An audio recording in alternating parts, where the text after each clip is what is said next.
unaanza kushtuka, si ndio Alamani? Unaanza kuona sasa huyu kuna nini? Kwa sababu hiyo ni mamlaka, si ndio? Mungu ni zaidi ya askari. Kwa hiyo tunatakiwa ukubali kuwa mtii na masharti aliyotoa Mungu kwenye neno, usiachukulie kikawaida. Yaani mambo ambayo Mungu ameagiza unayojua kwenye maandiko, usiachukulie, watu wanasema usiachukulie poa. Yachukulie uzito. Haleluya. Yabebe kwa uzito, kwa sababu aliyeyatoa kana nguvu za kukuua. Si Yesu anasema muogopeni awezaye kuua nini? Roho na mwili. Msiwaogope wanadamu ambao wao wanaweza kuua mwili tu, wasiweze kuua nini? Roho. Watu wanaogopa polisi kwa sababu ni wanadamu wenye kushika bunduki, lakini hawezi kuua roho. Wanaweza akakuua mwili, kupiga risasi, lakini hawezi kuua nini? Roho. Lakini yule Mungu aliyetuumba, yeye ana uwezo wa kuua vyote viwili, roho na nini? Kwa huyo tunapaswa kuogopa, na kuogopa ni kuhakikisha ya kwamba kuyachukulia uzito yale maagizo aliyotuagiza na kuyabeba kwa uzito. Yote hayo na mengine Mungu anatuagiza ili tuweze kuzirithi nini? Baraka, tuweze kuzifikia hatima iliyo njema. Mwenye bidii tu ndiye atakayetawala. Yaani ukitaka kuwa mtawala, ukitaka kurudi kwenye msingi ambao Mungu aliumba, Mungu alituumba tu watawala, uwe mtu wa bidii. Bwana Yesu asifiwe sana. Sio bidii ya kuongea, bidii ya kutenda. Kuna watu wenye bidii ya kuongea, lakini sio bidii ya kutenda. Uwe mtu mwenye bidii ya kufanya nini? Kutenda. Mwenye bidii atatawala. Mungu anasema mwenye bidii atapewa kutawala wengine. Mithali 12:24. Mkono mwenye bidii atatawala, bali mvivu atalipishwa kodi. Yaani wewe ukiwa mvivu, tegemea kulipa kodi, tegemea kutumikishwa na wengine.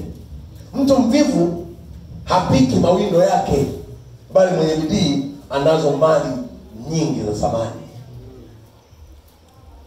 13 anasema nafsi ya mtu mvivu hutamani asipate kitu, bali nafsi ya mwenye bidii itanenepeshwa. Hilo ni neno la Mungu. Lakini pia Mithali 21:5 anasema mawazo ya mwenye bidii huelekea utajiri tu. Yaani mawazo ya mtu mwenye bidii yanaelekea kwenye utajiri. Yaani mtu mwenye bidii ukiwa naye, kama wewe una bidii, tegemea tu utatumwa wewe. Kwa sababu ana siku zote mawazo yake yanafanya nini? Yanawaza, yanafikiri, yanatafakari, natokaje hatua hapa nilipo niende hatua nyingine. Kwa anajiongeza kila siku, anajiongeza. Bwana Yesu asifiwe sana. Anasema, je, mnamuona mtu mwenye bidii katika kazi yake? Huyo atasimama mbele ya wafalme. Mtu mwenye bidii atasimamishwa mbele ya wafalme, maana Mungu anaachilia baraka kwa mtu mwenye nini? Mwenye bidii. Kwa hiyo weka bidii kwenye kile unachokifanya. Mwenye bidii ndo ataonekana mbele za wafalme. Kuna kijana mmoja Biblia inasema anaitwa Yeroboamu. Yeroboamu alikuwa kijana kwenye taifa la Israeli, na alikuwa tu anafanya shughuli zake, lakini alikuwa mtu mwenye bidii mpaka mfalme Sulemani alipomtazama akamchukua, akampa majukumu kwenye serikali yake. Angalia Wafalme wa Kwanza. Wafalme wa Kwanza sura ya 11 mstari wa 28. Anasema, na huyo Yeroboamu alikuwa mtu hodari, shujaa. Sulemani akaona ya kuwa kijana huyu ni mtu mwenye bidii, akamweka juu ya kazi yake yote ya nyumba ya Yusufu. Kwa akamchukua. Kilichomfanya mfalme Sulemani aone huyu jamaa alikuwa anafanya shughuli zake tu mtaani kwake, lakini anajitahidi. Unakuta anafuga, unakuta anafanya hiki na kile, mipango yake imenyoka. Mfalme Sulemani alipomtazama akaona huyu kijana anafaa, akamchukua, akampa kazi ya kusimamia ufalme wake. Lakini mfalme asingemuona huyu kijana kama angekuwa sio kijana mwenye nini?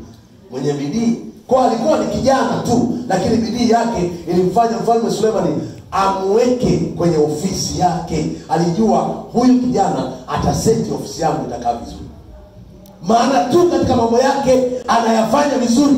Mungu akiona hata kwenye kazi zako unafanya vizuri, Mungu atakuvuta kwenye kazi yake. Amen. Bwana Yesu asifiwe.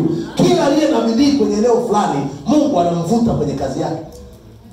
Ukimsoma Sauli, Paulo huyu ambaye sasa ni Paulo, alikuwa na bidii kabla hajaingia kwenye neema.